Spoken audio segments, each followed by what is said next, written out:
Mesdames et messieurs, bonjour. Très heureux de vous retrouver pour cette nouvelle édition du journal hebdomadaire de l'Agence vietnamienne d'information. Voici les titres que nous allons développer. Le président du Vietnam, Trung Tan Sang, et le président de l'Assemblée nationale, Nguyen Sinh Hung, ont assisté aux consultations publiques sur le projet de révision de la Constitution de 1992, document politique et juridique et loi fondamentale reflétant la volonté et les intérêts de tous les citoyens. Le pays a attiré 211 milliards de dollars d'investissements directs étrangers, d'après le chiffre donné lors de la conférence bilan sur les 25 ans d'attraction d'IDE au Vietnam. La province de Trois Thien Huay, au centre, est réputée depuis longtemps pour ses bords de mer pittoresques et ses forêts tropicales. Mais l'exploitation des potentiels maritimes, tout en préservant la nature et l'environnement des plages, pose problème aux autorités locales.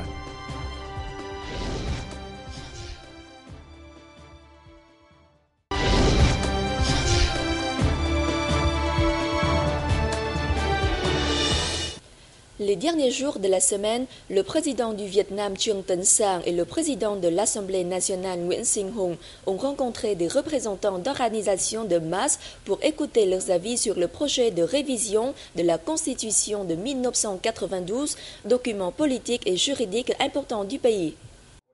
Lors d'une conférence organisée par le Comité central du Front de la Patrie du Vietnam le 27 mars à Hanoï pour recueillir les avis des intellectuels, des ethnies minoritaires et des dignitaires religieux sur le projet de révision de la Constitution de 1992, le président Trung Tan Sang a souligné que la Constitution amendée doit répondre aux aspirations du peuple.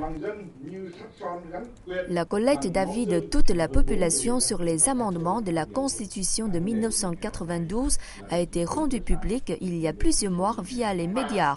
À ce jour, le Front de la Patrie du Vietnam a recueilli environ 8 millions d'avis sur ce projet et le pays a collecté au total 15 millions d'avis, dont la majorité très constructive.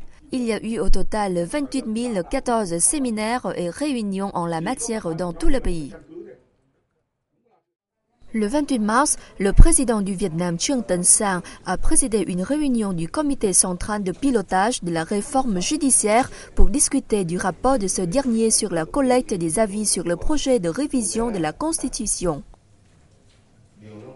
Le 27 et 28 mars également, le président de l'Assemblée nationale, Nguyen Sinh Hung, a rencontré les membres de l'Union de la jeunesse communiste de Ho Chi Minh et les anciens dirigeants du parti et de l'État pour collecter leurs avis sur le projet d'amendement de la Constitution, mais également sur l'édification de la nouvelle campagne. Cette opération se poursuivra jusqu'en septembre prochain. La conférence bilan sur les 25 ans d'attraction d'investissements directs étrangers au Vietnam a eu lieu le 27 mars à Hanoï, en présence du Premier ministre Nguyễn Tấn Dũng. En 25 ans, le Vietnam a attiré 211 milliards de dollars d'investissements directs étrangers. Selon le ministère du Plan et de l'Investissement, jusqu'en février dernier, le Vietnam a comptabilisé près de 211 milliards de dollars d'investissements directs étrangers pour 14 550 projets déjà opérationnels et a décaissé près de 100 milliards de dollars. Les fonds d'IDE ont largement contribué à la croissance du pays, avec environ 19% des fonds totaux en 2011, mais également à l'augmentation de la valeur des exportations nationales, avec 64% des exportations nationales en 2012, et à la recette budgétaire, 3,7 milliards de dollars en 2012. Ils ont également influencé positivement l'accélération de la restructuration économique orientée vers l'industrialisation et la modernisation du pays. Les IDE ont aussi contribué à accélérer les transferts technologiques, à améliorer les capacités en matière de technologie du pays, à créer de nouveaux emplois, à rehausser la qualité des ressources humaines, à améliorer les compétences de gestion économique. Dans son discours, le Premier ministre Nguyen Tan Dung a souligné que le gouvernement s'efforcera d'améliorer l'environnement d'investissement, de relever l'attraction et l'efficience de l'emploi de ces capitaux étrangers, de perfectionner le mécanisme de l'économie de marché, de rehausser la compétence des ressources humaines et d'améliorer le réseau d'infrastructures.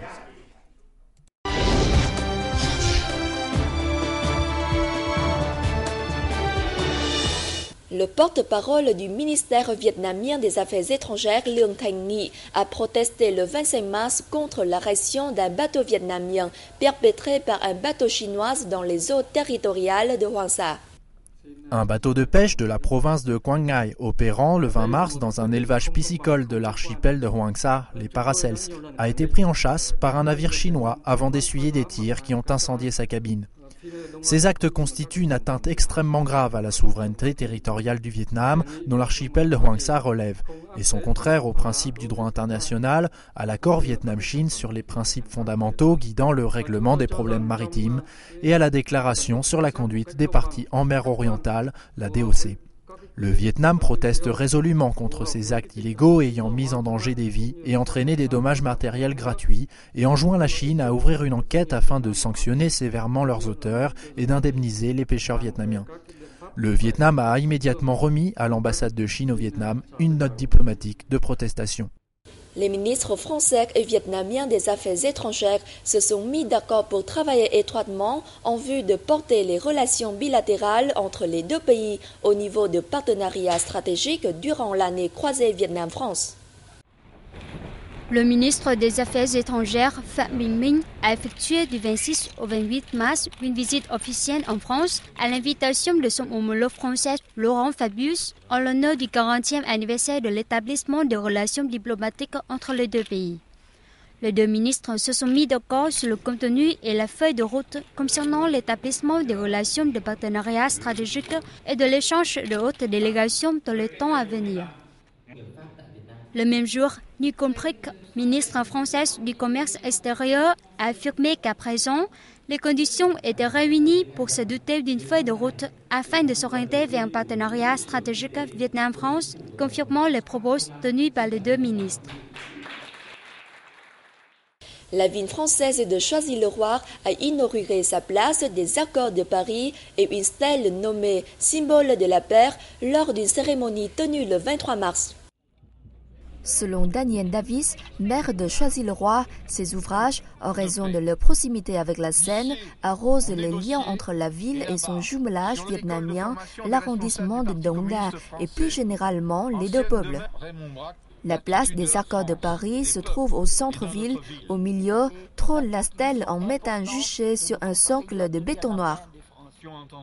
Lors de ces cérémonies, l'ancienne vice-présidente du Vietnam, Madame Nguyễn Thị Bình, n'a pas manqué de remercier les soutiens des Choisyens accordés au Vietnam, soutiens qui ont été, selon ses termes, des contributions aux réalisations des objectifs de paix, d'indépendance et de réunification du Vietnam. Pour rappel, de 1968 à 1973, Choisy-le-Roi a hébergé la délégation de la République démocratique du Vietnam durant les négociations des accords de Paris, lesquels ont contribué à mettre fin à la guerre américaine au Vietnam. Dans le cadre de cette visite, Madame Nguyễn Thị Bình a remis les prix Phan Châu Trinh 2012 au professeur vietnamien en France, Ngô Thành Khôi, et au Dr Philippe Langlais, enseignant-chercheur de l'Université de Paris Diderot, pour leur contribution.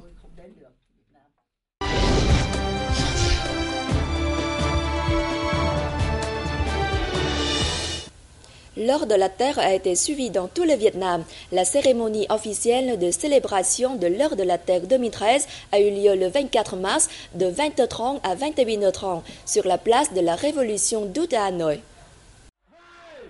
Cette année, l'extension de l'éclairage public en écho à cette campagne a permis au Vietnam d'économiser 400 000 kWh d'électricité, soit 576 millions de dons, a informé le Centre de régulation du réseau électrique national.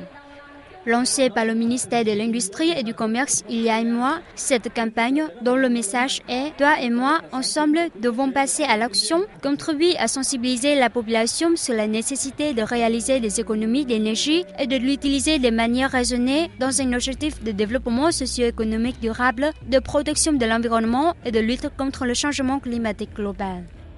Depuis 2009, le Vietnam prend très au sérieux la campagne Eau de la Terre, un événement planétaire organisé chaque année par le Fonds mondial pour la nature afin de responsabiliser la population mondiale à la lutte contre le réchauffement climatique. Les villes sont ainsi appelées à éteindre tout éclairage superflu pendant 1 heure. Le Vietnam avait économisé 140 000 kWh d'électricité en 2009, 500 000 en 2010, 400 000 en 2011 et 546 000 en 2012. L'indice des prix à la consommation IPC du Vietnam en mars a reculé de 0,19% par rapport au mois précédent en raison de la baisse des besoins en biens et services selon le département général des statistiques. L'IPC a progressé de 6,64% sur un an et en 3 mois, il a augmenté de 6,91% par rapport à la même période de l'an passé. 4 des 11 groupes de biens référencés ont connu une baisse comprise entre 0,05 et 0,53%, la plus forte concernant restauration et services de restauration. Le groupe Poste et Télécommunications a enregistré la plus faible baisse.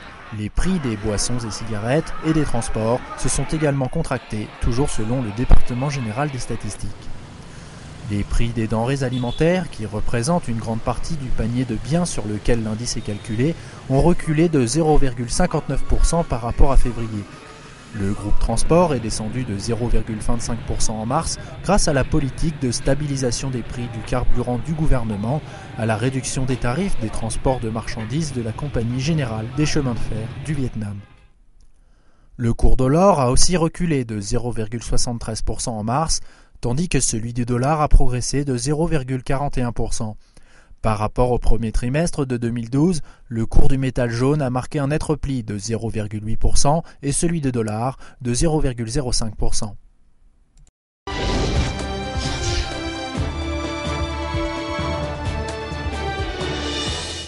L'exploitation des ressources maritimes joue un rôle important dans le développement socio-économique de Thừa Thiên Huế, mais gare à la surexploitation si l'on veut s'inscrire dans une logique de développement durable. Depuis le cône de Hải Vân, cône des nuages, la belle baie de Lăng Cô avec son sable blanc et sa mer turquoise s'offre un spectacle. Avec ses somptueux paysages, montagnes, îles et marais, la baie de Lăng Cô est demeurée presque intacte, avec un riche écosystème abritant une faune et une flore de grande valeur. Mais l'écosystème intertidal, qui joue un rôle important, est menacé par les activités humaines. En conséquence, les autorités provinciales accordent une grande importance dans le plan de développement à la préservation de cette zone afin de protéger la beauté de Lăng Cô, l'une des plus belles du monde.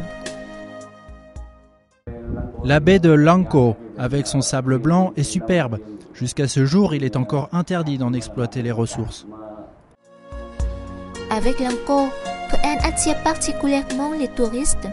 Différentes d'autres baies au centre, soit en raison de ses spécificités géographiques et de son climat, la baie de Thuận An mue selon les saisons, ce qui fait son attrait. Mais cela pose le problème d'une préservation durable, car ces dernières années, l'augmentation des services touristiques a eu un impact sur cette zone maritime. La mer est aujourd'hui essentielle pour le développement de l'économie locale et le fait qu'elle devienne et demeure une destination privilégiée dépend de sa préservation. Sur le long terme, le bourg de Thuận An deviendra une destination touristique. Les touristes viennent en grand nombre, surtout en été. Actuellement, la province de Thừa Thiên Huế accélère l'exploitation des potentiels des localités littorales. Certaines plages sont exploitées telles que celle de Cảnh Dương, Vĩnh Thanh ou Hàm Rồng. La province de Thừa Thiên Huế mobilisera toutes les ressources dans et hors de la province pour le développement du tourisme maritime. Le littoral de Thừa Thiên Huế s'étire sur près de 130 km. La province élabore en ce moment une ligne de communication et un label de tourisme maritime. Pour cela, il faut définir des mesures pour l'aménagement du tourisme maritime, la protection de l'environnement, la formation des ressources humaines. Outre des services haut de gamme, il est nécessaire de créer des programmes de découverte culturelle et gastronomique pour développer l'industrie sans fumée de la province. C'est la fin de ce journal. Merci de l'avoir suivi et excellente suite de programmes sur la chaîne VNews.